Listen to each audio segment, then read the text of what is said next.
Hello नमस्कार साथियों, मैं रूपेश कुमार आश्रय का स्वागत है हरस कम्पिटिटिव क्लास पे। आज दोस्तों साइंस का एक टॉपिक है जो कि आपका बायोलॉजी चैप्टर से संबंधित है, मानव रक्त, जो कि आपका ह्यूमन ब्लड से संबंधित है। ठीक है दोस्तों, इस टॉपिक में जितने भी रक्त से संबंधित क्वेश्चंस होंगे उन सभी क्वेश्चंस आपको तैयार करा दिया जाएगा। ठीक है दोस्तों, ये क्वेश्चंस जो है आपको एनटीपीसी ग्रुप डी और जितने भी आपका एग्जाम होते हैं जहाँ पे आपका इस टॉपिक से क्वेश्चंस पूछे जाते हैं उस क्वेश्चंस में आ जाएंगे। ठीक है दोस्तों, अगर जिनके पास ये क्वेश्चंस नहीं है वो आप नोट कर लेंगे, जिनके पास है या फिर जिनको याद है तो उसका आपका रिवीजन हो जाएगा। ठीक है दोस्तों, अगर आपको वीडियो अच्छा लगता है तो चैनल को सब्सक्राइब कीजिएगा, लाइक कीजिएगा, शेयर जरूर कीजिएगा ताकि अन्य दोस्तों तक ये वीडियो पहुंच सके और उनका भी मदद हो सके। ठीक है दोस्तों, तो चलते हैं फर्स्ट नंबर आपका टॉपिक से करा दे रहे हैं, यहाँ पे मानव रक्त से संबंधित है। ठीक है दोस्तों, सबसे पहला क्वेश्चन पूछा जाता है कि मानव रक्त कौन सा उत्तक होता है। ठीक है, मानव रक्त जो होता है कौन सा उत्तक होता है, तो मानव रक्त की बात करेंगे तो ये होता है आपका तरल संयोजी उत्तक। ठीक है दोस्तों, दूसरा पूछा जाता है आपका इसका परसेंटेज कितना होता है, वजन का कितना परसेंट, तो मानव शरीर का 7% वजन जो होता है 7% के बराबर इसका आपकी मात्रा पाया जाता है। जैसे आपका किसी का 10 किलो वजन है तो उसका 7% निकालेंगे तो उतना उसके अंदर आपका रक्त होगा। ठीक है दोस्तों, रक्त का पीएच मान पूछा जाता है, रक्त का पीएच मान कितना होता है, तो रक्त का पीएच मान आपका 7.4% होता है। कितना होता है, 7.4% होता है। फिर पूछा जाता है लाल रक्त किसके कारण होता है, मानव रक्त का लाल रंग किसके कारण होता है, मानव रक्त का लाल रंग जो होता है आपका हीमोग्लोबिन के कारण पाया जाता है। किसके कारण, हीमोग्लोबिन के कारण हो जाता है। ठीक है दोस्तों, और हीमोग्लोबिन, फिर क्वेश्चन पूछता है हीमोग्लोबिन में कौन सा यौगिक पाया जाता है। ठीक है दोस्तों, तो वहां पे क्वेश्चंस में दिया जाता है आपका लौह यौगिक की बात करेंगे तो लोहा पाया जाता है। क्या पाया जाता है दोस्तों, लोहा पाया जाता है। अगर लोहा ऑप्शंस में नहीं दिया होगा तो वहां पे आपका लौह यौगिक की बात करेंगे तो हिमेटिन पाया जाता है। क्या पाया जाता है दोस्तों, हिमेटिन पाया जाता है। हिमेटिन यहाँ पे हम लिखना भूल गए हैं, लेकिन अगर ऑप्शंस में देगा तो हिमेटिन मार सकते हैं। ठीक है दोस्तों, लेकिन अभी तक पूछा तो नहीं है। अब यहाँ पे आपका हीमोग्लोबिन हो गया, लोहा हो गया। अब यहाँ देखिए एक क्वेश्चन पूछा जाता है रक्त का थक्का कब बनता है, तब विटामिन के की सहायता से। यहाँ पूछता है कौन से विटामिन की सहायता से बनता है और कौन सी प्रोटीन की सहायता से बनता है और कितना देर में बनता है, तो किस प्रोटीन के कारण बनता है, तो फाइब्रिनोज लगाएंगे। फाइब्रिनोज प्रोटीन के कारण रक्त का थक्का बनता है। ठीक है दोस्तों, और विटामिन के कारण रक्त का थक्का बनता है। एक क्वेश्चन पूछा जाता है कि किसके कारण रक्त का थक्का नहीं बन पाता है। ठीक है दोस्तों, तो विटामिन के नहीं होने के कारण रक्त का थक्का नहीं बन पाता है। अगर थक्का बनता है तो विटामिन के होता है तभी आपका रक्त का थक्का बनता है। ठीक है दोस्तों, तो ये आपका हो गया। एक बार लास्ट तक रुकिएगा दोस्तों, वीडियो लास्ट तक देखिएगा ताकि एक बार हम आपको रिवीजन करा सके, ताकि आपको इसी वीडियो में आपको पूरा क्वेश्चंस याद हो जा सके। ठीक है दोस्तों, तो ये आपका टॉपिक हो गया। इसके बाद रक्त का प्रकार के बारे में बताएंगे। रक्त का प्रकार जो होता है 2 प्रकार की होती है, एक तो प्लाज्मा आती है, एक आपका रुधिराणु आती है। तो प्लाज्मा की बात करेंगे तो प्लाज्मा 60% पाया जाता है रक्त में, और रुधिराणु की बात करेंगे तो 40% पाया जाता है। तो रक्त का प्लाज्मा भाग जो होता है तरल अवस्था में पाया जाता है। क्वेश्चन पूछा जाता है कि रक्त की कौन सी आपकी अवस्था जो होती है तरल अवस्था में पाई जाती है, तो प्लाज्मा अवस्था आपकी तरल अवस्था होती है। ठीक है दोस्तों, अब यहाँ होती है प्लाज्मा में क्या पाया जाता है, तो प्लाज्मा में जो है फाइब्रिनोज प्रोटीन पाया जाता है। अगर फाइब्रिनोज प्रोटीन को प्लाज्मा से बाहर कर दिया जाए तो सीरम बचता है। क्या दोस्तों, सीरम बचता है। इस ये वाला क्वेश्चन पूछा जाता है कि तरल अवस्था में प्लाज्मा पाया जाता है, प्लाज्मा के में क्या पाया जाता है, फाइब्रिनोज पाया जाता है। ठीक है दोस्तों, अगर फाइब्रिनोज को अलग कर दिया जाए प्लाज्मा से तो सीरम पाया जाता है। ठीक है दोस्तों, क्या पाया जाता है, सीरम पाया जाता है। अब यहाँ पे देखिए क्या दिया, रुधिराणु। रुधिराणु, ठीक है दोस्तों, अगर आपको वीडियो अच्छा लगता है तो चैनल को सब्सक्राइब करेंगे, लाइक करेंगे, शेयर जरूर करेंगे। यहाँ पे जितना भी टॉपिक लिखा हुआ प्रीवियस ईयर में क्वेश्चंस पूछे गए हैं, लेकिन हम उसका सिर्फ टॉपिक लीजिए, क्वेश्चंस हम खुद बोल रहे हैं। ठीक है दोस्तों, यहाँ पे लिखा हुआ है, ये मेरे को याद है इसलिए आपका जल्दी जल्दी हो जा रहा है। यहाँ पे देखिए रुधिराणु की बात करेंगे, यानी रुधिराणु जो होती है 3 प्रकार की होती है, एक WBC होती है, एक RBC होती है, एक रक्त बिंबाणु होती है। ठीक है दोस्तों, यहाँ पे हम लाइन से लिख दिए हैं, पहले लिख दिए RBC, फिर WBC और फिर रक्त बिंबाणु। ठीक है, रक्त बिंबाणु की जगह पे बिंबाणु लिख दिए यानी प्लेट्स। ठीक है दोस्तों, तो RBC की बात बता देंगे। तो RBC की बात बोलेंगे तो RBC जो होता है इसका जीवन काल पूछा जाता है। इसके जीवन काल कितने दिन होती है, तो 20 से लेकर 120 दिन तक RBC का जीवन काल होता है। RBC बनता क्या है, तो अस्थि मज्जा होती है, इसकी इंग्लिश वर्ड हो जाती है बोन मेरो। ठीक है दोस्तों, किसमें बनती है, बोन मेरो या फिर अस्थि मज्जा में। RBC की मृत्यु कहाँ होती है, तो पलिया में RBC की मृत्यु होती है। ठीक है दोस्तों, इसके बाद है आरबीसी की कार्य क्या होती है। आरबीसी की कार्य जो होती है ऑक्सीजन यानी O2 को शरीर में ले जाना और कार्बन डाइऑक्साइड को शरीर से बाहर लाना, यानी CO2 को बाहर लाना आरबीसी का कार्य होता है। ठीक है दोस्तों। फिर डब्ल्यूबीसी की बात करेंगे तो डब्ल्यूबीसी का जीवन काल जो होता है 2 से 4 दिन डब्ल्यूबीसी का जीवन काल होता है। डब्ल्यूबीसी भी अस्थि मज्जा में बनता है यानी बोन मैरो में बनता है, और इसकी मृत्यु जो होती है यहाँ पे लिखा हुआ रक्त में होती है। डब्ल्यूबीसी की मृत्यु कहाँ होती है, रक्त में होती है। आरबीसी की मृत्यु कहाँ हो जाती है दोस्तों, पलीहा में होती है।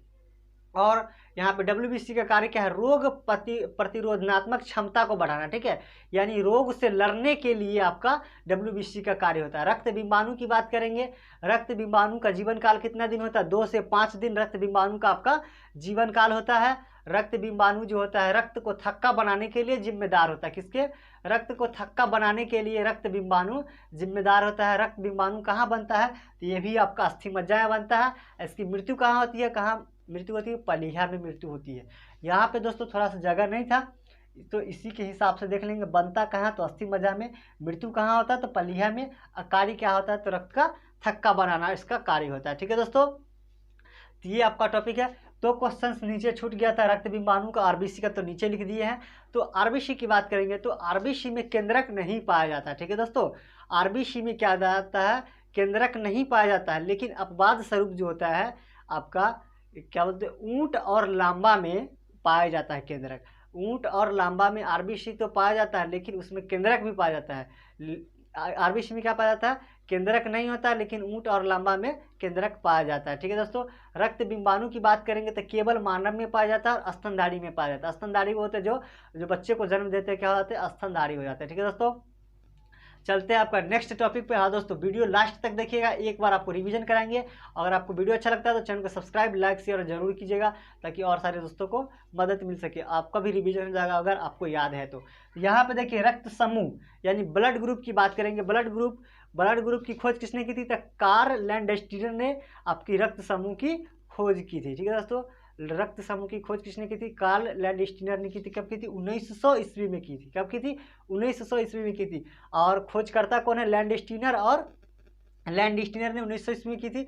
रक्त की भिन्नता, सभी मानव में जो थी अलग अलग प्रकार की रक्त पाई जाती है। ठीक है, किसी में ए, किसी में बी, किसी में ओ, तो किसके कारण पाई जाती है, तो एक होती है ग्लाइकोप्रोटीन के कारण आपकी रक्त की भिन्नता पाई जाती है। किसके कारण दोस्तों, यहाँ पे लिखा हुआ है ग्लाइकोप्रोटीन। ग्लाइकोप्रोटीन को क्या बोलते हैं, एंटीजन बोलते हैं। तो या तो आपका ऑप्शंस में एंटीजन देगा, किसके कारण आपका भिन्नता पाई जाती है, तो ग्लाइकोप्रोटीन के कारण या फिर एंटीजन के कारण। ठीक है दोस्तों, अब यहाँ पे देखिए इसका निर्धारण कैसे किया जाता है, किसमें ए, किसमें बी, किसमें सी। किसमें सी तो नहीं होता, ए बी होता है। तो जिसमें एंटीजन ए यानी ग्लाइकोप्रोटीन ए पाया जाएगा उसमें आपका ब्लड ग्रुप ए होगा। जिसमें एंटीजन बी पाया जाएगा उसका ब्लड ग्रुप बी होगा। जिसमें एंटीजन ए और बी दोनों पाया जाएगा उसका ब्लड ग्रुप क्या हो जाएगा, ए बी होगा। जिसमें ना तो ए ना तो बी एंटीजन पाया जाएगा उसका ब्लड ग्रुप क्या होगा दोस्तों, ओ हो जाएगा। ठीक है, अब यहाँ पे देखिए ए बी और ओ से दो क्वेश्चंस महत्वपूर्ण क्वेश्चंस हैं जो कि बार बार पूछे जाते हैं।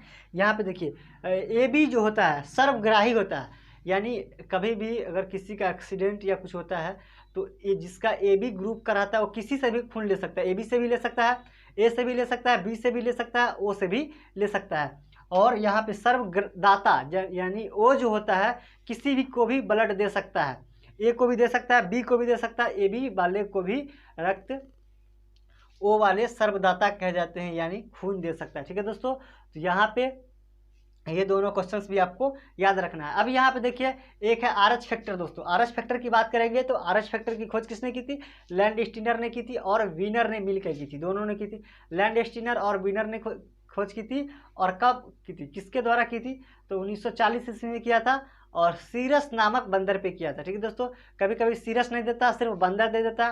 बंदर का नाम सीरस था इसलिए सीरस नामक बंदर दिया हुआ है। तो अगर आरएच फैक्टर से क्वेश्चंस पूछता है तो दो क्वेश्चंस पूछेगा। ठीक है दोस्तों, तो चलते हैं एक बार और आपका रिवीजन करा देते हैं पूरा क्वेश्चंस। अगर आपको वीडियो अच्छा लगता है तो चैनल को सब्सक्राइब कीजिएगा, लाइक कीजिए, शेयर जरूर कीजिएगा ताकि और सारे दोस्तों को मदद मिल सका। अब यहाँ देखिए रिवीजन का आते हैं, रक्त की बात करेंगे तो रक्त जो होती है तरल संयोजी ऊतक होती है। मानव शरीर के वजन का 7% पाया जाता है और मानव शरीर में रक्त जो होता है 5 से 6 लीटर पाया जाता है। लेकिन महिलाओं में क्या होती है 1/2 लीटर यानी आधा लीटर रक्त क्या होती है, कम पाई जाती है। रक्त का पीएच मान कितना होता है, 7% होता है। रक्त का पीएच मान कितना होता है, 7.4% होता है। ठीक है दोस्तों, 7.4 होता है रक्त का पीएच मान। रक्त में क्या लाल रंग किसके कारण पाया जाता है? तो हीमोग्लोबिन के कारण लाल रंग पाया जाता है। और हीमोग्लोबिन में कौन सा यौगिक होता है? तो लौह यौगिक यानी लोहा पाया जाता है। लौह यौगिक की बात करेंगे तो हीमेटिन पाया जाता है, जो कि यहाँ पे लिखा नहीं है, आप लिखना चाहते हो तो लिख सकते हो, हीमेटिन। ठीक है दोस्तों। रक्त की थक्का की बात करेंगे तो रक्त की थक्का विटामिन के की सहायता से बनता है। किसकी? प्रोटीन की बात करेंगे तो फाइब्रिनोज की सहायता से बनता है। कितना मिनट में बन जाता है? तो 2 से 5 मिनट में रक्त का थक्का बन जाता है। ठीक है दोस्तों। रक्त की प्रकार की बात करेंगे तो एक प्लाज्मा होती है, एक रुधिरानी होती है। तो प्लाज्मा जो होती है तरल अवस्था में पाई जाती है और 60% पाई जाती है। और क्या बोलते हैं, प्लाज्मा में जो होती है फाइब्रिनोज पाई जाती है। ठीक है, फाइब्रिनोज प्रोटीन पाई जाती है जो रक्त थक्का बनने के लिए जिम्मेदार थी, वही वाला आपका प्रोटीन मौजूद होती है। अगर फाइब्रिनोज को प्लाज्मा से अलग कर देते हो तो सीरम बचता है। क्या दोस्तों? सीरम बचता है। इसके बाद आता है रुधिराणु की बात करेंगे। रुधिराणु की बात करेंगे तो 3 प्रकार की होती है, एक होती है आरबीसी, एक होती है डब्ल्यूबीसी, एक होती है आपका रक्त बिंबाणु।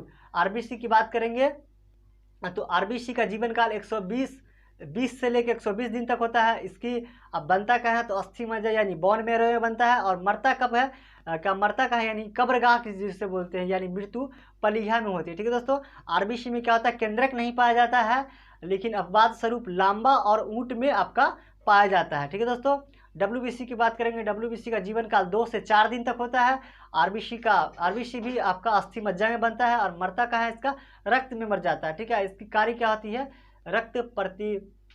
रोग प्रतिरोधात्मक क्षमता को बढ़ाए रखना। रक्त बिंबाणु की बात करेंगे तो इसकी जीवन काल 2 से 5 दिन तक होती है। ये भी अस्थि मज्जा में बनता है और मृत्यु कहाँ हो जाती है? पलिया में हो जाती है। और इसका कार्य होता है आपका रक्त का थक्का बनने में जिम्मेदार होता है। ठीक है दोस्तों।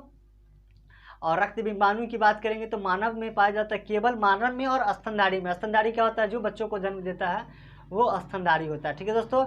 रक्त समूह की बात करेंगे तो कार्ल लैंडस्टीनर ने खोज की थी, 1900 ईस्वी में की थी। और रक्त की भिन्नता किसके कारण होती है? ग्लाइकोप्रोटीन यानी एंटीजन के कारण होती है। अगर जिसमें एंटीजन ए पाया जाएगा उसका ब्लड ग्रुप ए, जिसमें बी पाया जाएगा ब्लड ग्रुप बी, जिसमें ए और बी दोनों एंटीजन पाया जाएगा ब्लड ग्रुप ए बी, और जिसमें ना तो ए ना तो बी तो उसका ब्लड ग्रुप ओ पाया जाएगा। ठीक है दोस्तों। और सर्वदाता जो होता है, जो किसी को भी खून दे सकता है, यानी यूनिवर्सल डोनर वो होता है। यूनिवर्सल आपका ग्राही जो होता है, सर्वग्राही, किसी से भी खून ले सकता है, वो ए बी होता है। क्या होता है? ए बी होता है। ठीक है दोस्तों। आरएच फैक्टर की बात करेंगे। आरएच फैक्टर की खोज किसने की थी? लैंडस्टीनर और विनर ने की थी। कब की थी? 1940 ईस्वी में की थी। और आपका कब की थी? क्या बोलते हैं, सीरस नामक बंदर पे किया था। ठीक है दोस्तों। ये आपका रक्त का जितने भी टॉपिक था समाप्त हो गया। अगर आपको वीडियो अच्छा लगता है तो चैनल को सब्सक्राइब कीजिए, लाइक कीजिए और शेयर जरूर कीजिएगा, ताकि इसी तरीके का वीडियो और भी ला सके। ठीक है दोस्तों। अगर वीडियो अच्छा लगा हो तो शेयर जरूर कीजिएगा। Thank you.